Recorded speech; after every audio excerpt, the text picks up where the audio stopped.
Suntem în plin sezon estival, dar vacanța deja s-a terminat pentru o parte dintre români. Aceștia se întorc acasă și își reiau munca, mai degrabă abătuți, obosiți și fără chef de lucru, în ciuda faptului că s-au energizat sau relaxat zile bune, la mare sau la munte. Depresia și stresul de după vacanță, deși greu de înțeles, sunt fenomene tot mai des întâlnite. Ce sunt ele exact și cum putem scăpa cât mai repede de efectele neplăcute, aflăm din discuția cu psihoterapeutul Cristina Varo. Bine ai venit, Cristina! Bine te găsesc și mulțumesc de invitație, Cristina. Cu tot dragul! Cred că ultimul lucru pe care dorește să-l audă șeful sau chiar prietenii și colegii de lucru este că ești obosit și n-ai energie. Toată lumea se așteaptă să revii din vacanță cu randamentul la maximum, cu bateriile încărcate. Și de multe ori nu se întâmplă chiar așa. Cum stau lucrurile de fapt? Da, cu adevărat un șef nu se bucură să-și vadă angajatul care se întoarce din vacanță, că este obosit și nu are același randament precum s-ar aștepta. Ce se întâmplă este că de foarte multe ori punem o foarte mare presiune pe noi și avem așteptări foarte mari de la o vacanță. Și mai ales dacă și muncim un an întreg ca să luăm o vacanța mare pe timpul verii, care este de 2 săptămâni în general, sau poate la unii de 10 zile, la unii chiar de 2 săptămâni, de o săptămână, atunci lucrurile devin un pic mai nuanțate, îmi vine să spun, pentru că creierul nostru și capacitatea noastră psihică cumva este deja supra-solicitată pe parcursul anului. Acumulăm foarte multă oboseală, mult stres și ne așteptăm ca în timpul celor 7, 10, 14 zile să eliberăm și să venim revigorați. Acum e foarte important ce fel de vacanțe alegem, cât de mult călătorim și cât de multe obiective avem. Și aici de asta am zis că sunt nuanțate lucrurile, pentru că dacă punem o presiune și devine și vacanța un obiectiv... Ceva de bifat. Da, mai multe lucruri de bifat, s-ar putea să ne întoarcem epuizați dacă n-am luat suficiente zile. Anumite studii spun că, de fapt, creierul nostru procesează informația că intrăm în vacanță și ne putem relaxa cu adevărat abia după 3 săptămâni. Deci ne trebuie o pauză de 3 săptămâni între perioada în care am terminat munca, ne decuplăm, intrăm în vacanță și apoi să putem să revenim. 3 săptămâni aud foarte rar persoane care își E o utopie, sincer, și mai mult de o săptămână, cred că puțin dintre noi își permit să-și ia legate ca zile, mai mult de 7 zile odată, 10 zile maximum. Exact. Și atunci eu sunt una dintre persoanele care mi-au și eu câte 7 zile, 10 zile, dar am tot căutat variante, care e cel mai bun lucru și le-am și testat, îl propun și clienților mei.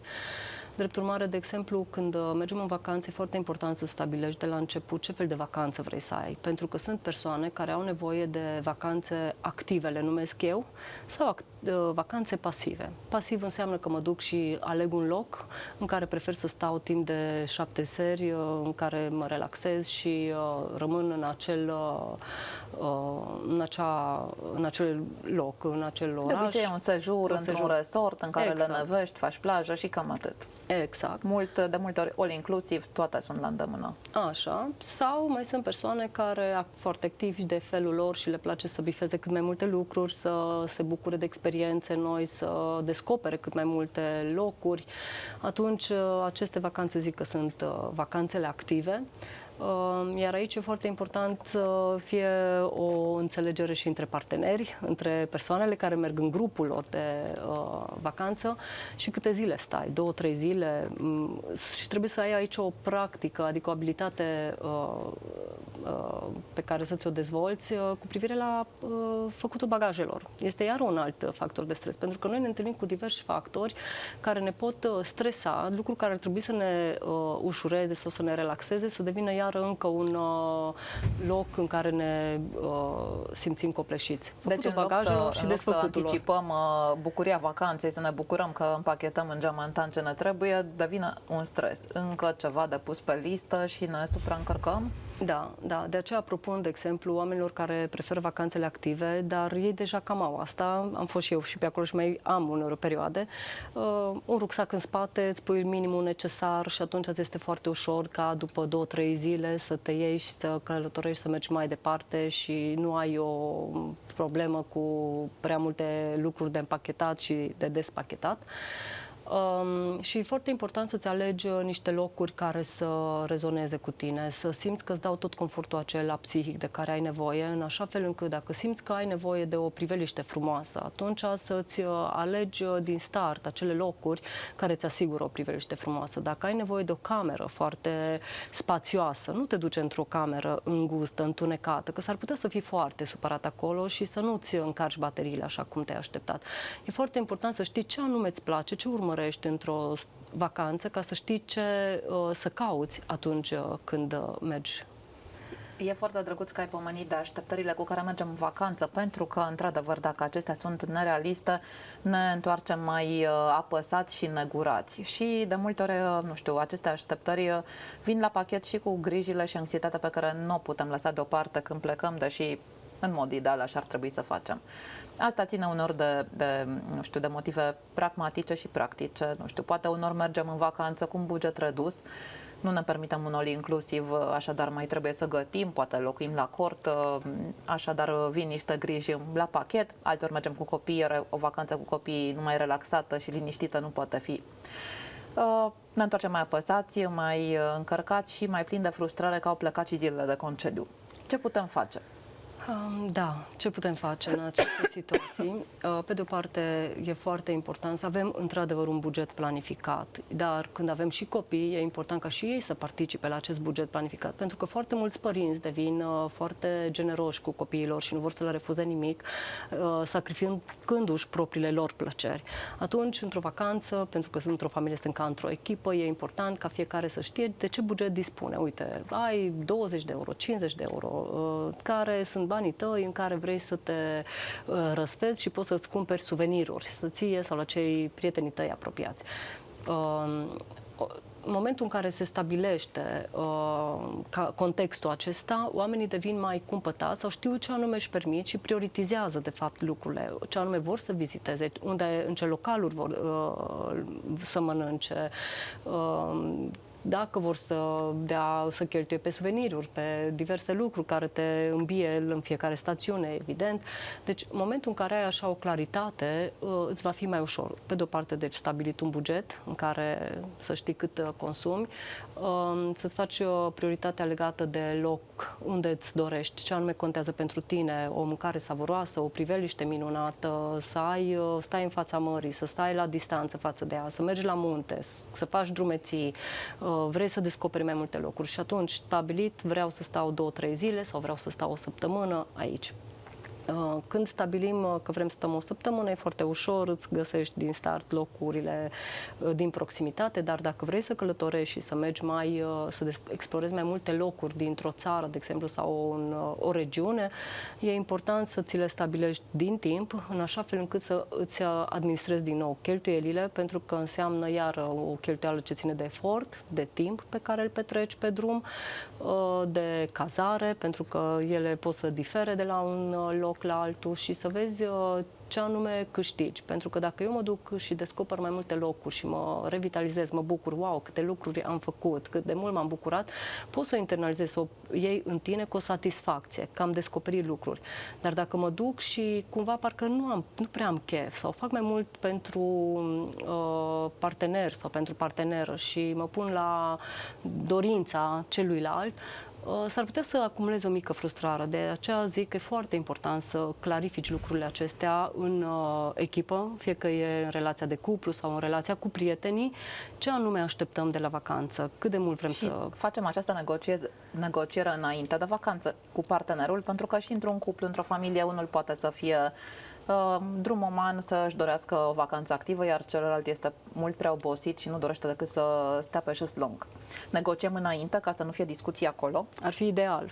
Pentru că dacă nu se negociază, se poate ajunge la situații în care mulți ajung să aibă conflicte, pentru că au așteptări diferite și fiecare își imaginează vacanța, vai, cât de bine va fi că mă duc și câte lucruri o să văd și am bifat, am deja o agendă în minte unde vreau să ajung și celălalt visează doar să stea pe... Și pentru celălalt este o corvoadă, numai ideea de traseu iarăși îl obosește. Exact. Și atunci fie că își stabilesc împreună și negociază ce anume vrem să vedem sau mai sunt și variante și sunt cupluri deschise în care unul preferă să stea în continuare pe un șezlong sau în fața frumuseții naturii și cealaltă persoană să aibă și libertatea de a pleca, să viziteze singură sau singur. Mai că atunci, știi, ideea este de relația de cuplu, cât este de sudată, de ce încredere există și câtă libertate se acordă, câtă înțelegere este față de individualitatea fiecăruia, pentru că nu poți să iei de la niciunul din nevoia unuia de a explora, de a vedea și celălalt care vrea să stea. Și atunci e mai bine să se negocieze înainte, să se cunoască foarte bine partenerii, ca să știe cum să-și administreze această vacanță și să fie o experiență frumoasă pentru amândoi. Ce ne recomanzi, Cristina? Pentru că, uite, sunt anumite studii ale unor clinici din Statele Unite care spun că femeile care nu și-au vacanțele regulate au șanse de 2 sau 3 ori mai mari să dezvolte depresie. Iar un alt studiu făcut tot în Statele Unite, pe bărbați de data aceasta, pe mai mult de 12.000 de bărbați, spun că bărbații care nu și-au vacanțele anuale au șanse cu 30% mai mari să dezvolte atac de cord și cu 20% mai mult pentru boli din alte și decese chiar din alte cauze. Ce să alegem în cazul acesta? Mai degrabă un concediu mare, așa cum spuneai, de 2 săptămâni legate, care ne permite să ne relaxăm cu adevărat și să ne odihnim și la nivel fizic, sau să fragmentăm concediul în mai multe concedii mai mici pentru a nu ne se prea lungă perioada de muncă, fără pauză? Exact. E așa de... Și aici mi se pare interesant cumva sau greu de pus, de stabilit o rețetă, pentru că este important fiecare cum are nevoie. Și mai e un alt aspect ce ține de numărul acela de concediu de zile, pentru că sunt anumite slujbe care pot să acumulezi diverse zile libere, pentru că lucrezi în ture și atunci ai mai multe zile de care te poți bucura. Dar dacă merge pe cele standard de 20 și câteva zile, atunci oamenii trebuie să-și drămuiască vacanța de vară, vacanța de iarnă, mai este vacanța de Paște. Și nu ajung efectiv exact. pentru și toată atunci, această mici vacanță. Eu cum propun, de exemplu, vacanțele, dacă poți să-ți iei 10 zile sau 7 zile, dar depinde de nivelul de oboseală pe care îl ai, să știi că să nu ceri mai mult de la tine decât poți duce, să ai așteptarea realistă că acum este nevoie doar să te relaxezi și atunci pentru relaxare ce ai nevoie? Vrei doar să stai, să savurezi o cafea, o carte pe care să o citești, să te bucuri de drumeție sau să stai la mare. Nimic. Exact, sau pur și simplu să nu faci nimic. Deci, odată, cel puțin aceste 7 zile minim, mi s-ar părea important să le ai odată. Dar în aceste 7 zile, cum le-am fragmentat și le recomand oamenilor, ar fi ideal să îți lași o zi înainte de a pleca la drum liberă, și încă o zi să ai după drum ca să te poți recupera. De câte ori am făcut lucrul acesta, am observat o capacitate mai bună a mea de a funcționa și de a intra în ritmul muncii, pentru că odată ce ne-am spart, acum o săptămână nici nu e mult, dar ai ieșit, te decuplezi, te duci într-un spațiu nou, frumos, intri în atmosfera de vacanță și ai așteptarea să te relaxezi. În momentul în care te duci, înainte de a te duce, evident că depinde cât e de încărcată viața noastră, câte responsabilități avem copii, avem părinți de care să avem grijă, trebuie să-ți faci o pregătire, din nou, a bagajelor, a lucrurilor pe care le lași în ordine și mai recomand un alt aspect esențial, lăsați-vă casa curată. Când te întorci din vacanță, este esențial să intri într-un spațiu curat și primitor, pentru că dacă ți-ai lăsat toate lucrurile în dezordine, vraiște, momentul în care revii așa într-o dezordine și într-un tumult, că nu mai știi pe ce să pui mâna ca să ți le aranjezi. Deci luați-vă acele 30 de minute sau poate o oră, poate mai puțin, nu știu, dar lăsați-vă casa în ordine, că o să aveți o satisfacție extraordinară când reveniți acasă. Deci, pe de o parte, o zi când pleci, lasă-ți o de pregătire, du-te apoi la drum întins. Dacă îți permiți, faci fragmentat drumul în cazul în care mergi cu mașina și ai mai mult de 1000 de kilometri de străbătut. Depinde acum de energia fiecăruia, da? Și drumul în sine e o plăcere și face parte din vacanță. Da. Nu ar trebui doar să tragem de noi, să ajungem undeva la destinație după 1000 și ceva de kilometri, iar 2 zile să ne revenim. Exact. Aici iar depinde de fiecare câte zile are de vacanță, că o să fie ascultătorii noștri o să zică, dar ce vorbește aici Cristina e un lux, să vedem cum ne permitem. Deci chiar depinde de zilele fiecăruia. Iar la întoarcere, lăsată cel puțin o zi. Și am mai descoperit un lucru care a funcționat extraordinar din 2004, îl aplic. du-te în vacanță în mijlocul săptămânii, de exemplu, sau întoarce-te mai ales la mijlocul săptămânii. De ce? Dacă te întorci mai ales dacă te întorci la mijlocul săptămânii, de exemplu, te întorci miercurea, intri în muncă și ai doar 3 zile, 2 sau 3 zile de lucru. E mai scurtă săptămâna, prima săptămână de reîntoarcere. Exact, e vorba de a te acomoda din nou la atmosfera de lucru și lasă-ți ordine din nou, nu doar acasă, lasă-ți ordine și la locul de muncă, pentru că atunci când vei reveni, îți va fi mai ușor și îți vei face cu mai mare drag lucrurile pe care le ai de făcut. Mulți, când pleacă, vor să se rupă, gata, lasă, le rezolv când mă întorc, dar când te întorci, o să te enervezi, că n-ai cum. Deci cu cât îți lași mai multă ordine în lucru și la birou, la locul de muncă și în urgența sarcinilor pe care le ai de făcut, îți va fi mai ușoară reîntoarcerea. Deci recomand neapărat acest reîntoarcerea în mijlocul săptămânii, dacă se poate prima zi de lucru să fie chiar pe 4 ore, deci sau cu jumătate de normă și să poți să revii apoi treptat, pentru că perioada de weekend te ajută să te readaptezi. O parte dintre noi suntem workaholici. Întâlnesc foarte multe persoane care nici măcar în vacanțe nu se pot detașa complet de muncă, nu pot sau nu doresc. Le face plăcere, merg cu laptopul pe șezlong, îi vezi la piscină sau pe malul mării, în call-uri, pe telefoane cu partenerii de afaceri, practic își continuă munca chiar dacă într-o altă locație. Cât de mult contribuie stilul acesta de a nu te detașa complet de muncă în instalarea stresului de după vacanță și a depresiei de multe ori după o vacanță care nu este chiar vacanță? Da, foarte bună întrebarea. Din punctul meu de vedere, nu-ți lași loc și spațiu să te relaxezi, să te detașezi. Este esențial, exact cum avem nevoie de somn ca să ne recuperăm peste noapte pentru tot efortul pe care le-am depus peste zi ca noi să funcționăm bine. Gândiți-vă că atunci modul în care noi lucrăm chiar și în vacanță, practic același lucru oferim, același tratament oferim corpului nostru, minții noastre.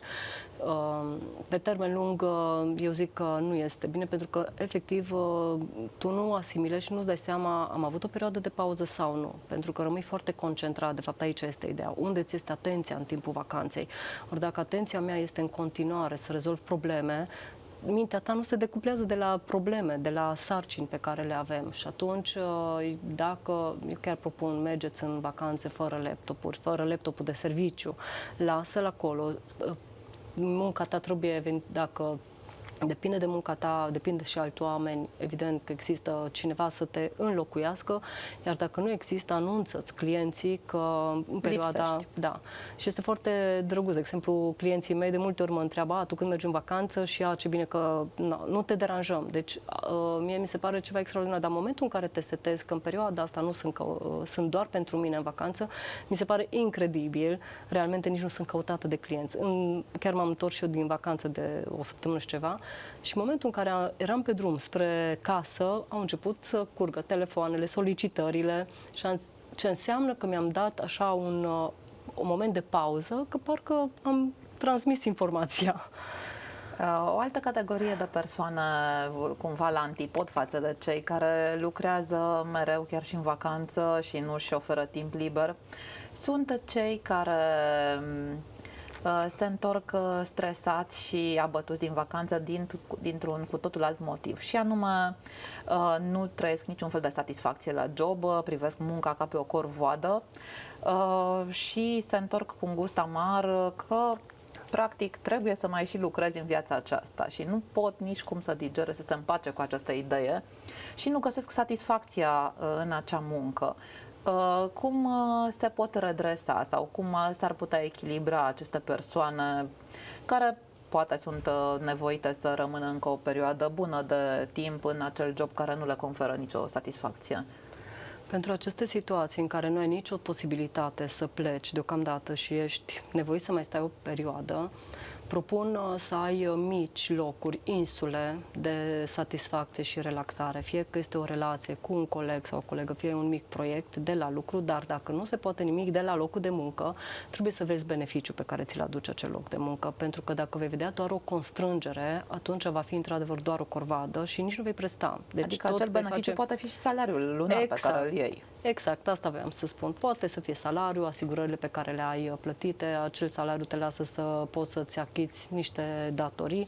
Deci uită-te mai degrabă la ce beneficiu ai decât la ceea ce plătești cu ce preț pentru moment. În același timp, du-ți atenția și caută locuri noi în care tu ai vrea să te duci, pentru că e trist să rămâi într-un loc doar din frică, din stres și ajungi atât de epuizat că nu mai ai energie să-ți cauți altceva. De multe ori asta se întâmplă la multă lume, dar sunt firmele specializate de resurse umane, de headhunting la care oamenii pot apela. Deci asta pe de o parte. Și ziceam de mici insule de satisfacție. Trebuie să ai niște, e recomandat, să ai niște pasiuni, fie că este lectura, că este alergatul, mers la un biliard, o drumeție. Să ai cât mai multe, să ai câteva locuri de satisfacție, că este, nu știu, cum a fost TIF-ul, te duci la niște filme. Poți să folosești fiecare lucru cu acea satisfacție. Mă duc la un spectacol, este ca un balsam pentru mine.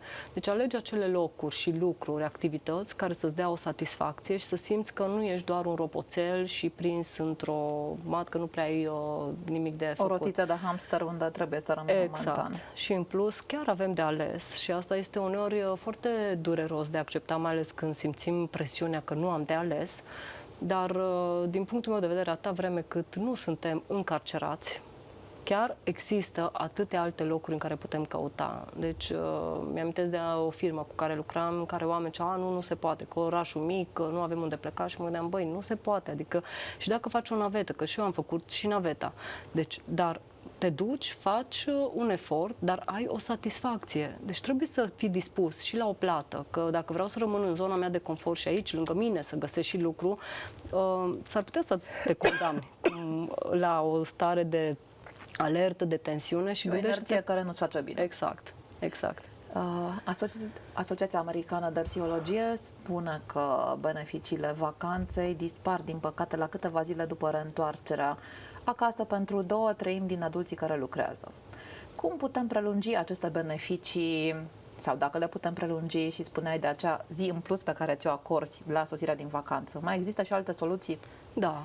Păi de ce să nu profităm de perioada asta frumoasă de vară, în care seara, fie că ești în familia ta, că ai un balcon, o terasă, sau poate nu l-ai, dar acasă sau în afara casei, oprește-te la o plimbare, la o înghețată. Acasă fă-ți un cocktail, un suc răcoritor, un fresh și pună niște lumânărele. Creează-ți o atmosferă romantică, plăcută.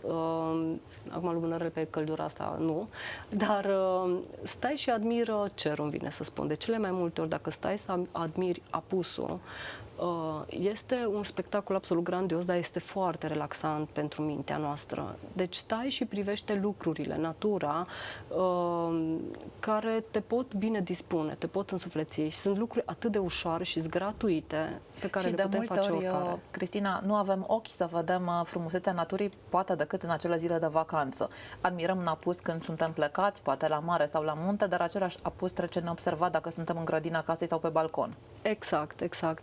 De aceea eu mereu reorientez oamenii cumva cu atenția către natură. Mi se pare că natura este învățătoarea noastră prin lume, pentru că nu ne trădează, are o frumusețe excepțională și este mereu ofertantă în fiecare anotimp. Și atunci să căutăm, de exemplu, parcurile, pădurile în perioada asta cât suntem citadini și avem nevoie să ne răcorim. Să ne oferim, că mergem până în grădina botanică, e un loc atât de frumos, în care poți să te plimbi și să savurezi. Mergem prin parcuri, sunt păduri în jur, fiecare oraș are locul lui fermecător. Ideea este că oferă-ți un timp, poate că este o oră pe seară în care poți să faci acea plimbare și să ieși. Te ajută. Mergi cu barca, cu bărcuța pe lac, e o relaxare extraordinară când te simți iar ca în vacanță. Deci fă lucruri pe care în vacanță le faci, fă un picnic seara, cu prietenii. Deci creează acele spații de comunitate. Stați la un vin, la o bere, la o, nu știu, o limonadă împreună și atunci putem prelungi ideea de vacanță, de întâlniri, de conexiune. Stai și citești dacă ești o persoană care îi place să stea cu lectura. Deci bucură-te și oferă-ți acele spații. Practic putem să, poate nu zilnic, așa cum o facem în vacanță, dar putem măcar o dată pe săptămână să luăm câte o mostră din ceea ce făceam în vacanță și să o aducem în viața noastră cotidiană pentru a prelungi starea de bine? Exact. Uneori mai fac exercițiul acesta să mă simt în vacanță în orașul meu și mă uit la clădiri. Mă propun să merg pe străduțe pe care nu merg de obicei, în cartiere în care nu merg de obicei și să mă uit cu acea privire cu care m-aș uita dacă aș fi un călător în acest oraș și să te uiți așa cu acea curiozitate, cu acea uimire. Îți dă așa o stare, realmente parcă te decuplezi de tot ceea ce știi și te uiți cu mare atenție la ce poți să descoperi, cum este viața acestor oameni. Dar du-te în locuri care nu ți sunt așa familiare, pentru că noi avem un ritual când mergem la muncă, mergem pe același traseu. Nu, mai schimbați traseul. Dacă mergi cu mașina personală, du-te și cu tramvaiul sau cu busul. Chiar avem condiții bune, se poate circula în regulă, adică caută să faci lucrurile astea și altfel. Pentru că în vacanță poate mai mergem și cu alte mijloace de transport. Poate alții merg doar cu mașina lor, e adevărat. Deci, dar fă ceva altfel. Provoacă-te. Practic, ieșirea aceasta din zona de confort și din rutină e un lucru bun, un fel de duș rece pentru creier care îl ajută să se relaxeze și să-și păstreze starea de bine? Da. Un ingredient esențial pentru creierul nostru ca să se relaxeze este a intra în starea de contemplare, de admirație. Găsește-ți ceva pe care să admiri. De exemplu, săptămâna asta am fost la Muzeul de Artă. Întâmplător și un prieten de-a meu are o expoziție și atunci, efectiv, așa am intrat, de parcă eram un vizitator, e adevărat, dar să admiri toate cele lucrări. Mergeți la un muzeu de artă, mergeți la un muzeu de istorie, la muzeul satului, deci intrați în locuri în care poate nu intrăm. Uite, poți să-ți prelungești starea de vacanță, că în vacanțe suntem foarte interesați să descoperim muzeele acelui loc. Și lucruri noi, locuri noi. Exact, exact. Putem să facem asta și aici. Vreau să te mai întreb, Cristina, dacă, așa cum spuneam la început, poate colegii noștri de lucru sunt mai puțin înțelegători cu aceste stări de apatie pe care le avem după concediu.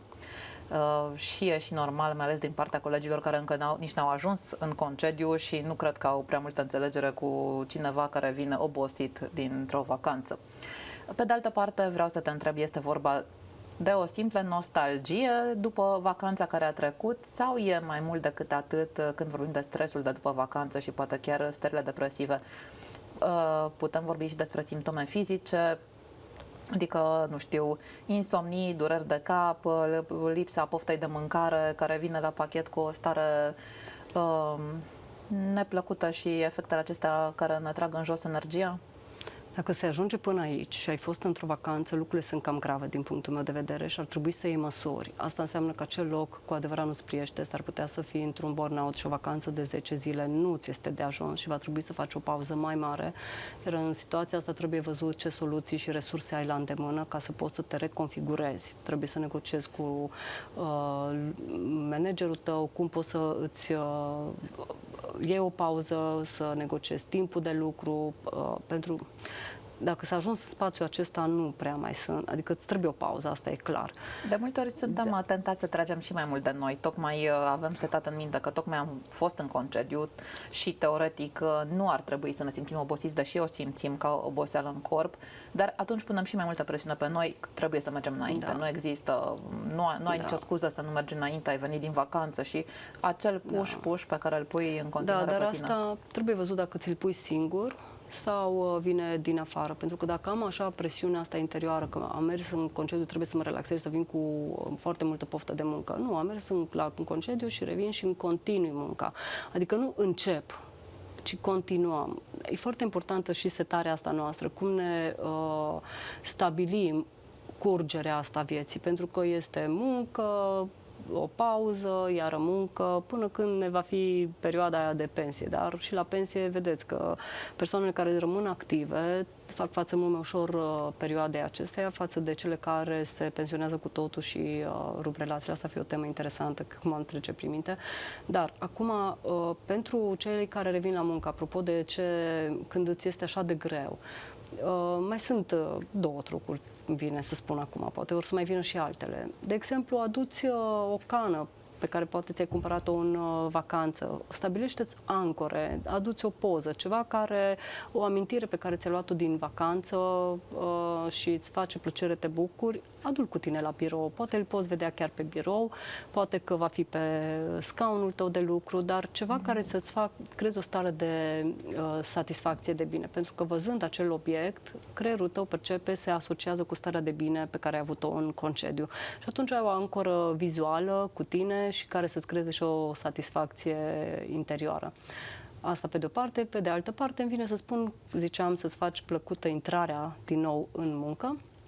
Pe lângă faptul că să mergem la mijlocul săptămânii, ar fi o variantă, mai este un lucru, poți să duci un suc, o apă, o cafea la locul de muncă, niște fursecuri prin care oferi colegilor tăi, dar îți oferi și ție. Și la fostul meu loc de muncă obișnuiam să fac asta. Și inițial am fost așa, prima din birou care am făcut, după care fiecare coleg când mergea în vacanță aducea și deja noi abia așteptam ca ceilalți să vină din vacanță, ne bucuram pentru că era un spațiu în care timp de câteva minute, în pauza pe care o aveam, ne adunam, povesteam, împărtășeam și atunci e foarte plăcută revenirea. Deci este important cum facem și această revenire, dar aici ar ține de a crea o comunitate în contextul echipei, să simți că aparții și că poți să împărtășești cu colegii tăi și să oferi o cafea sau un suc, e ceva atât de ușor și oamenii se bucură. Și mai prelungești cumva senzația aceea de comuniune și de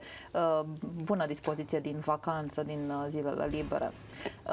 Spune-mi, te rog, dacă anticiparea următoarei vacanțe poate fi o strategie utilă pentru a trece mai ușor peste perioadele în care trebuie să vii la job, sau dimpotrivă, e mai degrabă o soluție, nu știu, infantilă, asemenea unui copil care trebuie mereu să aibă în vedere o recompensă viitoare pentru a face ceva. Știi cum e? Că noi chiar funcționăm pe ideea de recompense, dar dacă ai în vedere deja niște locuri în care vrei să ajungi și aceste city break-uri care au devenit atât de firești și un curent pe care noi l-am îmbrățișat, de ce? Și de ce are atât de mare succes? Pentru că ne oferă mici evadări și facem câte o rupere din rutina noastră și asta ne face să ne încărcăm bateriile. Deci pentru cei care își permit să meargă câte 2-3 zile, 4 zile și să aibă, cum ziceai la un moment dat, cum facem cu vacanțele, să împărțim în mai multe episoade, da, sunt persoane la care funcționează foarte bine să știe că peste 2 luni de zile mai merg încă 4 zile undeva, peste încă 2 luni de zile în altă parte. Unii și atunci chiar planifică pe un an de zile. Exact. Și sunt foarte eficiente că te face să te simți că fac lucrurile, muncesc și am apoi ceva pentru mine. Recompensa de care ziceai, pentru că noi tânjim la ele și este firesc, pentru că ai nevoie și de un spațiu al tău unde să te reconfortezi. Și până la urmă asta este o realitate. Nu toată lumea iubește ceea ce face. De multe ori pentru oamenii munca este doar o constrângere, este ceva care asigură un venit și existența vieții și atunci trebuie să ai în vedere cum îți creezi zonele tale, cum ziceam, insulele tale de satisfacție. Iar pentru cei care iubesc ceea ce fac, este o capcană prin care am mai trecut și eu și uneori mai trec și mi-amintesc, hei, oprește-te, că ai nevoie și de câte o vacanță. Acolo e provocarea să spui stop. Exact, exact. Și atunci trebuie să facem asta, fie că ne place prea mult, fie că ne credem indispensabil și avem un simț de răspundere foarte ridicat în care nu predăm controlul și nu predăm responsabilitățile, iar atunci ar trebui să te întrebi ce anume vreau să dovedesc, ce anume urmăresc prin asta și care este costul pe care îl am. Deci când nu știi să pui stop, ai nevoie de câteva întrebări la care să îți răspunzi și apoi să decizi, dar măcar în cunoștință de cauză și știind care este prețul, că la un moment dat va veni sub stare de oboseală, sub stare deja de simptome fizice, sub alerta unor relații care devin tensionate sau vătămate prin neglijența pe care o manifestăm și așa mai departe. Așa cum se spune câteodată că nu e bine să-ți aduci jobul acasă după orele de program, cred că nu este bine să-l aduci nici în concedii, nici sub pretextul că te simți indispensabil, așa cum spuneai, și nici chiar sub pretextul că trebuie să controlezi, în cazul în care ai o funcție de răspundere, trebuie să controlezi tot ce se întâmplă în firmă, cumva fără tine nu mișcă nimic acolo. Deci trebuie să poți să pui stop și în cazul acesta. Exact, dar oamenii care știu să pună stop au o relație bună cu a stabili granițele în viața lor. Cei care nu prea știu să pună stop, înseamnă că și relațiile lor sunt destul de fluide și rolurile lor sunt fluide în manifestare, că nu prea știu unde se termină munca, unde începe relația de cuplu, unde este viața de familie, unde este viața cu familia de origine, cu părinții, unde sunt prietenii. Deci, cu cât ai stabilite mai bine granițele fiecărui rol, cu atât îți va fi mai ușor de gestionat. Mulțumesc frumos, Cristina, mulțumesc pentru toate detaliile și lămuririle pe care le-ai adus în legătură cu un subiect care de multe ori nu este tratat cu suficientă atenție. Acest stres și stări depresive de după vacanță, dimpotrivă, sunt chiar bagatelizate de către unii dintre noi, dar este un lucru real și care trebuie discutat. Exact, mulțumesc mult! Mulțumesc și eu. Invitata mea de astăzi este Cristina Varo, psihoterapeut. Sunt Cristina Alexa, rămâneți pe NCN TV.